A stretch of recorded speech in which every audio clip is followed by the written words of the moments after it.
नमस्कार, prime time Rajasthan में आपका स्वागत है और आप देख रहे हैं शुभ 24 न्यूज रफ्तार मीडिया। मैं हूं आपके साथ सिमरन अग्रवाल। आइए रुक करते हैं खबरों को। बिपरजॉय तूफान के मद्देनजर हेरिटेज नगर निगम में आज अधिकारियों की बैठक बुलाई गई है। तूफान को देखते हुए यह आपातकालीन बैठक महापौर श्रीमती मुनेश गुर्जर व आयुक्त राजेंद्र सिंह शेखावत के निर्देश पर बुलाई गई है। बैठक में आपदा नियंत्रण की तैयारियों की समीक्षा की गई। इस दौरान हेरिटेज के तीनों फायर स्टेशन पर बाढ़ एवं आपदा प्रबंधक कक्ष का जायजा लिया गया और वहां पर पर्याप्त संसाधन और स्टाफ की तैनाती की जानकारी ली गई। निगम कमिश्नर शेखावत आज दौरे पर भी रहे, जहां उन्होंने मटेरियल फैसिलिटी सेंटर का जायजा लिया है। कमिश्नर शेखावत के साथ स्मार्ट सिटी व हेरिटेज निगम के अधिकारी भी उदयपुर गए।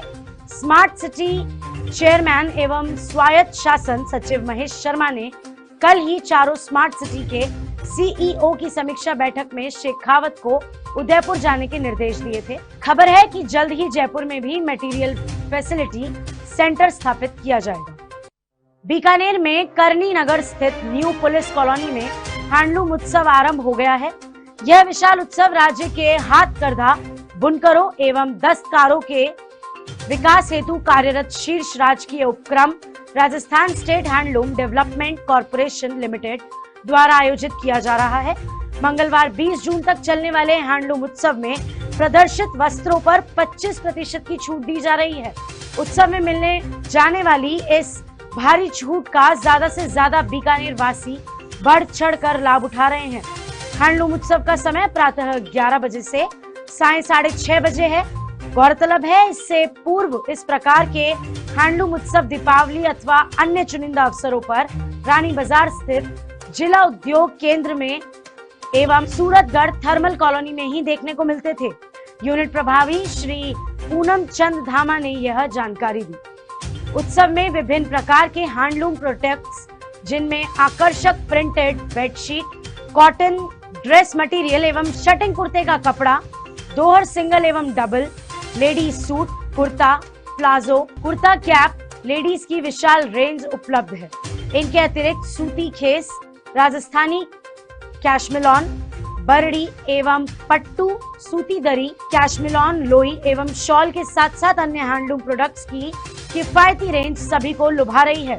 उल्लेखनीय है कि Rajasthan state handloom development corporation द्वारा राज्य के उत्कृष्ट और राष्ट्रीय स्तर पर सम्मानित बुनकरों एवं दस्तकारों द्वारा तैयार हाथकरघा उत्पादों की बिक्री कर उन्हें विपणन प्रोत्साहन द्वारा किया जाता है। इसके अतिरिक्त हाथकरघा उत्पादों की बिक्री कर उन्हें विपणन प्रोत्साहन प्रदान किया जाता है। इसके अतिरिक्त राज्य सरकार द्वारा हाल ही में आदेश जारी किया गया है कि प्रदेश के सरकारी कार्यालय एवं सरकारी उपक्रम बिना किसी निविदा के हैंडलूम निगम के उत्पाद खरीदे। राज्य सरकार द्वारा अनुमोदित दरों पर एवं स्वीकृत उत्पादों की खरीद हैंडलूम कॉर्पोरेशन, बुनकर संघ अथवा खादी बोर्ड के अलावा यदि अन्यत्र कहीं से भी की जाती है तो उपरोक्त निगमों में एनओसी लेकर की जाएगी। अन्यत्र कहां से की जाती है तो उपरोक्त निगमों में एनओसी लेकर की जाएगी। भरतपुर जिले के सीकरी में मुख्यमंत्री अशोक गहलोत ने किसान सभा को संबोधित करते हुए कहा कि 75 साल के इतिहास में नगर विधानसभा में इतनी बड़ी मीटिंग कभी नहीं हुई होगी। जहां भी जा रहे हैं लोगों का प्यार और स्नेह मिल रहा है, उसकी झलक नगर में देखी जा सकती है। आप चाहते हैं सरकार रिपीट हो, तो सरकार नारे से रिपीट नहीं होगी, सरकार रिपीट उपलब्धि से होगी। सरकार ने लोगों के लिए जो किया उसका जनता में मैसेज है। उन्होंने कहा कि जिस प्रकार की देश में राजनीति चल रही है वह बहुत खतरनाक है। जब आप जाति धर्म की बात करने लग जाते हैं तो लोग इनोसेंटली डाइवर्ट हो जाते हैं। यह समझ नहीं पाते कि इतना बड़ा नुकसान देश और समाज का होगा। इसकी चिंता सभी को होनी चाहिए, चाहे वह किसी भी धर्म और किसी भी कौम का आदमी हो। सभी को एहसास होना चाहिए देश किस दिशा में जा रहा है, किस दिशा में ले जाना है, लोकतंत्र की स्थिति क्या है। सीएम ने कहा कि आज जिस तरह की राजनीति हो रही है उससे बचना चाहिए। ऐसी राजनीति कब तक करेंगे? एक बार जीत गए तो 2 बार जीत गए। 2024 में मालूम पड़ जाएगा क्या होगा। कर्नाटक में एक झलक मिल गई है उन्हें। जिस तरह कर्नाटक की जनता ने चलने नहीं दिया, वही माहौल राजस्थान, मध्य प्रदेश, छत्तीसगढ़ के अंदर है। कांग्रेस की सरकार बनेगी और इन्हें मालूम पड़ जाएगा अपने लोगों को गुमराह किया। अब देश गुमराह होने वाला नहीं है। आप लोग बीजेपी वाले बहुत घमंड करते हैं, चाल, चरित्र, चेहरा हमारे अलग हैं। अब चाल भी समझ में आ गई और चरित्र भी सामने आ गया। अब आपका चेहरा भी देश के अंदर सामने आ चुका है। राजस्थान किसान महोत्सव का आज से जयपुर के JECC सीतापुरा में शुभारंभ हुआ। 16 से 18 जून तक चलने वाले इस किसान महोत्सव में लंपी बीमारी से मारे गए पशुओं के 41,000 पालकों के बैंक खातों में 40-40 हजार रुपए प्रति पशु बीमा सहायता राशि उनके खाते में ट्रांसफर की गई। राजस्थान सरकार की ओर से 175 करोड़ रुपए से ज्यादा की धनराशि लंपी बीमारी से मारे गए गाय और भैंस के लिए बतौर मुआवजा पशुपालकों को दी गई।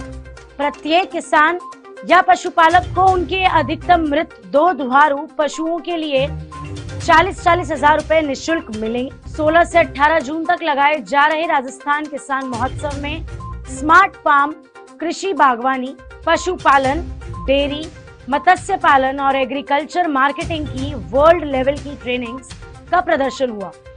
कृषि उत्पाद, यंत्र, बीज की विशाल प्रदर्शनी लगी। अत्याधुनिक कृषि मशीनरी का प्रदर्शन भी किया गया। जाजम चौपाल में विशेषज्ञों से संवाद हुआ। सेमिनार और कृषि गोष्ठी हुई। कृषि स्मार्ट ऐप से मुलाकात हुई। फिल्म, साहित्य और सांस्कृतिक कार्यक्रम भी रखे गए। राजस्थान सरकार के कृषि विभाग की ओर से यह आयोजन किया गया। बीजेपी के 3 top leaders PM Narendra Modi, केंद्रीय गृह मंत्री अमित शाह और राष्ट्रीय अध्यक्ष JP नड्डा जल्द ही राजस्थान दौरे पर आएंगे। प्रदेश में नेतृत्व की कमी से जूझ रही भाजपा को ये तीनों नेता विधानसभा चुनाव से पहले मजबूती देंगे। PM मोदी जोधपुर में करीब 3,000 करोड़ रुपए लागत के विकास कार्यों का शिलान्यास, लोकार्पण कर सकते हैं। PM के दौरे की तारीख अभी PMO से तय नहीं हुई। बीजेपी के उच्च पदस्थ सूत्र बताते हैं कि जुलाई महीने में यह दौरा प्रस्तावित किया जा रहा है। मोदी जयपुर में एक बड़ी जनसभा और कई विकास कार्यों का शिलान्यास और लोकार्पण करेंगे। इनमें 307 करोड़ रुपए लागत से बनने वाले जोधपुर एयरपोर्ट के नए टर्मिनल भवन का शिलान्यास, 425 करोड़ की लागत वाली जोधपुर रेलवे स्टेशन की नई टर्मिनल बिल्डिंग का शिलान्यास, 1700 करोड़ रुपए से ज्यादा की एलिवेटेड रोड का शिलान्यास, 450 करोड़ रुपए की लागत से एम्स में बनने वाले ट्रॉमा सेंटर का शिलान्यास प्रस्तावित है। राजस्थान में गहलोत पायलट विवाद के बीच 27 मई को निकाली गई प्रदेश कांग्रेस कमेटी के 85 सचिवों की नियुक्ति पर ASCC ने रोक लगा दी है, जिससे एक बार फिर पार्टी में गहलोत पायलट खेमों के बीच गुटबाजी खुलकर बाहर आई है।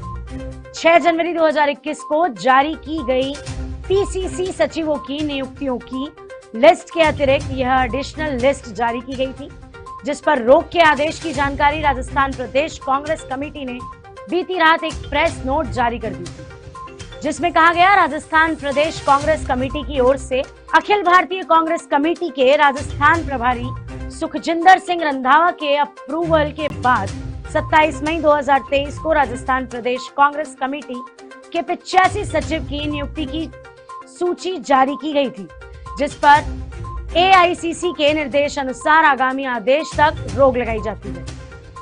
जिन 85 नेताओं को PCC सचिव नियुक्त करने के बाद नियुक्तियां रोकी गई है, उन सभी का कांग्रेस संगठन से नाराज होना तय है।